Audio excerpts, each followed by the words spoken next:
Nagsimula na po ang mga pag-ulan at kasabay ng mga pagbaha sa mga kalsada ay ang panganib din po sa mga basang daanan. Katunayan, isang tulay na nakuhanan ng isang netizen sa North Fairview sa lungsod ng Quezon, abay lubha na raw po mapanganib sa mga motorista. Yan po ang ating inimbestigahan.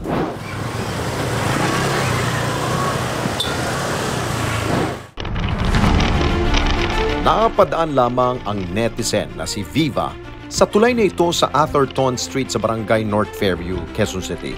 Dahil sa papunta siya sa kalapit na barangay.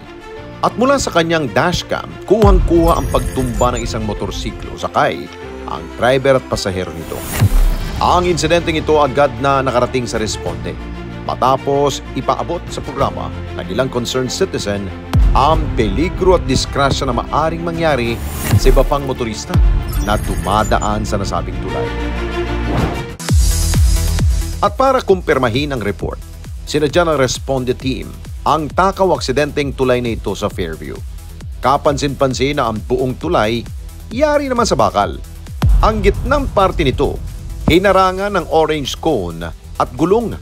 Nagsisilbing babala na may bahagi ng tulay na nasira at tila bumagsak na.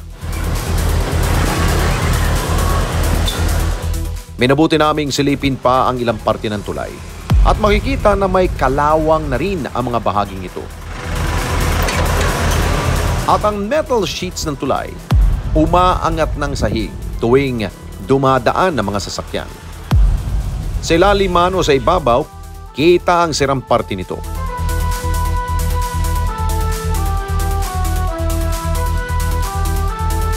Nakausap ng aming team ang ilang residente sa lugar. Ayon sa kanila, hindi na bago ang mga naitatalang aksidente sa tulay, lalo na pag bumubuhos ang ulan.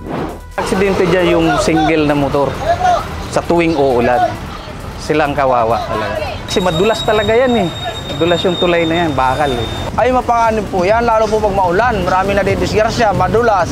Pangalawa, yung sira na yun, na ano na yan.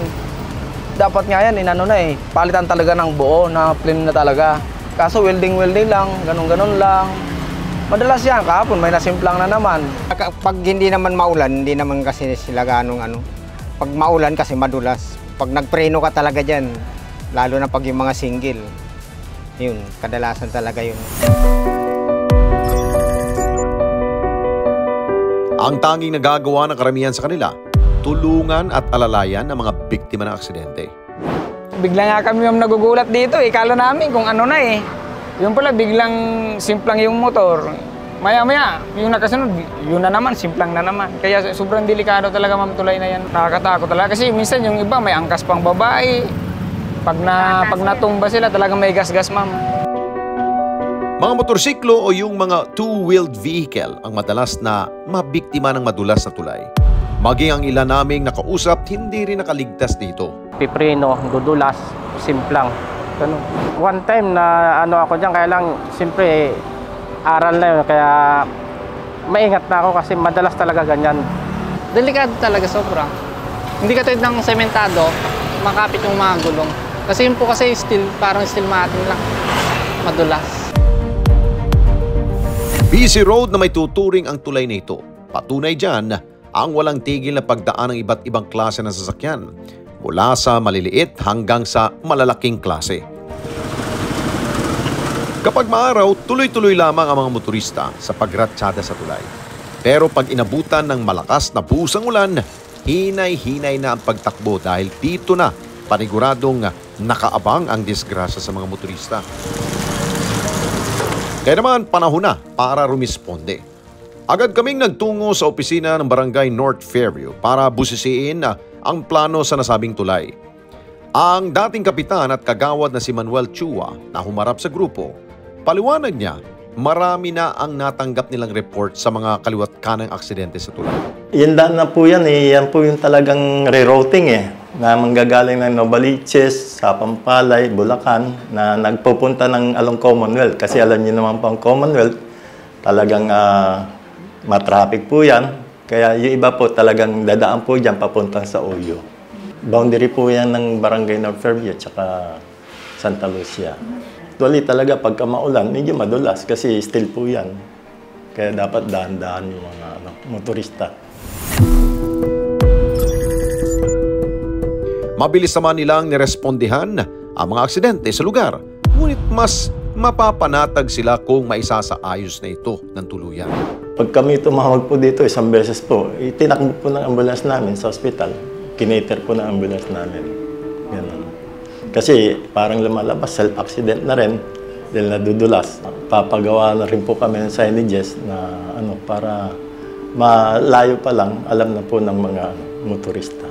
Actually po, pwede pong lagyan ng signages, pero sana naman kung mapondohan po ng city government, wag na po street light para mas maganda po at saka mas matibay.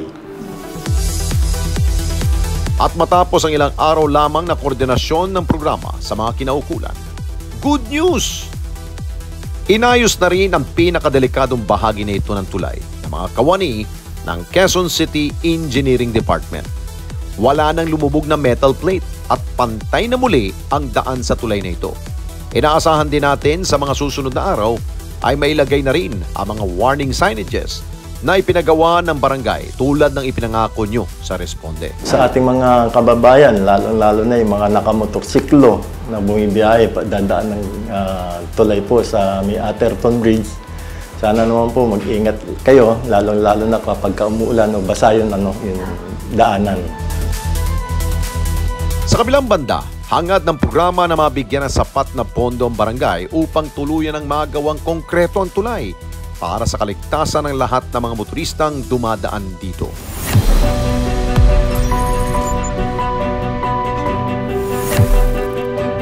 Mahalagang kaligtasan sa ating mga kalsada. Kaya naman nararapat lamang na makumpuni o maisaayos anuman ang mga problemang nakabalandra dito. Pero higit sa lahat, iba yung pag-iingat pa rin ang dapat pairalin ng sinuman. 4 man, 3 o 2 gulong ng inyong minamanehong sasakyan.